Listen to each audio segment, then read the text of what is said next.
नमस्कार. मकर राशीच्या सर्व जातकांचं ज्योतिष आणि रहस्यमध्ये मनापासून स्वागत आहे.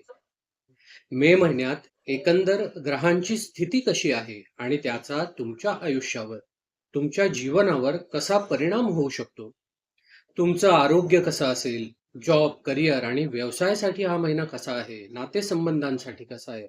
विद्यार्थ्यांसाठी कसा आहे आणि आर्थिक स्थिती कशी असेल? अशा सर्व पैलूंचा आढावा आपण या व्हिडिओच्या माध्यमातून आज करणार आहोत. आणि व्हिडिओच्या शेवटी मी तुम्हाला या महिन्यात करायचे काही अगदी साधे सिंपल उपाय सांगणार आहे, ज्यामुळे तुमच्या अडचणी दूर होतील आणि महिना अधिक फलदायी होईल. तर सुरू करूयात आजच्या विश्लेषणाला. जॉब, करिअर आणि व्यवसायासाठी हा महिना कसा असेल? 11 मे नंतर मंगळ तुमच्या चतुर्थ भावात येतोय आणि इथे येऊन तो रुचक महापुरुष योगाची निर्मिती करतोय.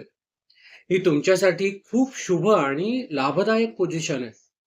रुचक योग हा पंचमहापुरुष योगांमधला एक योग आहे, जो अत्यंत शक्तिशाली आणि प्रभावी मानला जातो. तुम्ही जर घर, जमीन, प्रॉपर्टी या संबंधित काही कार्य करत असाल ना, तर हा योग तुम्हाला प्रचंड लाभ देऊन जाईल. तुमच्यासाठी अत्यंत फलदायी आहे. व्यवसायासाठी सुद्धा हा महिना सर्वश्रेष्ठ दिसतोय. बुध पण शुभस्थानी असल्यामुळे तुमच्या उत्पन्नात नक्कीच वाढ होईल आणि चांगला नफा मिळण्याची शक्यता इथे दिसून येते. एक सावधानता मात्र इथे बाळगायची आणि ती म्हणजे ऑफिसमध्ये किंवा कामाच्या ठिकाणी ऑफिस पॉलिटिक्स पासून तुम्ही दूर राहा. 15 मे नंतर शुक्राचं परिवर्तन होतंय आणि त्यामुळे शत्रूंचा त्रास तुम्हाला जाणवू शकतो. अशा वेळी फक्त आपल्या कामावर लक्ष केंद्रित करा आणि प्रामाणिकपणे आपलं काम करत राहा. इतर सगळ्या गोष्टींकडे दुर्लक्ष करा. आता बघूयात आपलं आरोग्य कसं असेल. गुरु सध्या तुमच्या 6व्या स्थानात आहे आणि त्यामुळे तुम्हाला थोडासा ऍसिडिटीचा त्रास जाणवू शकतो. आपल्या खाण्यापिण्यावर नियंत्रण ठेवा. तुमचं जे काही डाएट असेल ते व्यवस्थित फॉलो करा. 11 मे पर्यंत तुम्हाला पाय दुखणे किंवा शारीरिक थकवा थोडासा जाणवू शकतो. त्यामुळे योग्य ती विश्रांती घ्या आणि पुरेशी झोप घ्या. ते तुमच्यासाठी अत्यंत फायदेशीर ठरेल. विद्यार्थ्यांसाठी कसं आहे ते बघितलं तर 14 मे पर्यंत शुक्र स्वराशीत आहे आणि तुमच्या पंचम भावात आहे, 5व्या भावात आहे.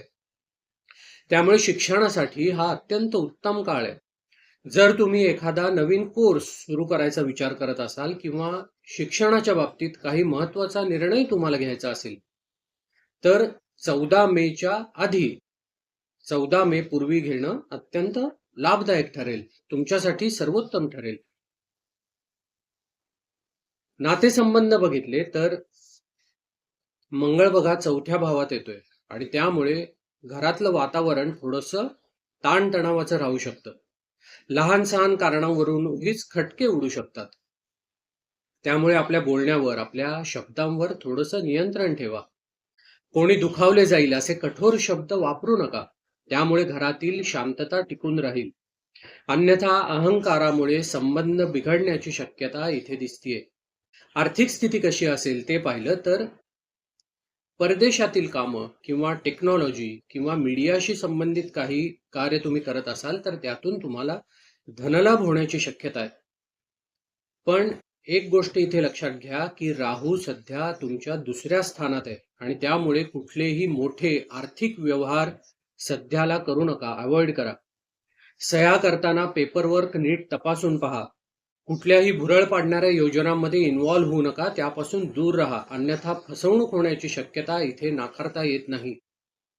तर असा हा महिना अधिक शुभ करण्यासाठी तुम्हाला काय करता येईल तर ओम शम शनैश्चराय नमः या शनीच्या मंत्राचा रोज जाप करा. रोज शक्य नसेल तर शनिवारी तरी नक्कीच करा. दररोज किंवा दर मंगळवारी हनुमान चालिसाचा पाठ करा. शिवरात्री, अमावस्या, पौर्णिमा अशा दिवसांना काही गरजूंची मदत करा, दान धर्म करा. अन्नदान, पाणीदान, वस्त्रदान तुम्हाला यथाशक्य जसे जमेल तसं तुम्ही दान करा. हे तुमच्यासाठी अत्यंत फायदेशीर ठरेल. आपल्या कामात जर तुम्ही प्रामाणिकपणा ठेवलात शिस्त पाळलीत आणि आपल्या रागावर नियंत्रण ठेवलं ना, तर मे 2026 हा महिना तुमच्यासाठी प्रगतीचा काळ ठरणार आहे. जाता जाता मला इतकंच सांगायचंय, की आज आपण हे जे विश्लेषण बघितलं, हे एक जनरल रीडिंग आहे.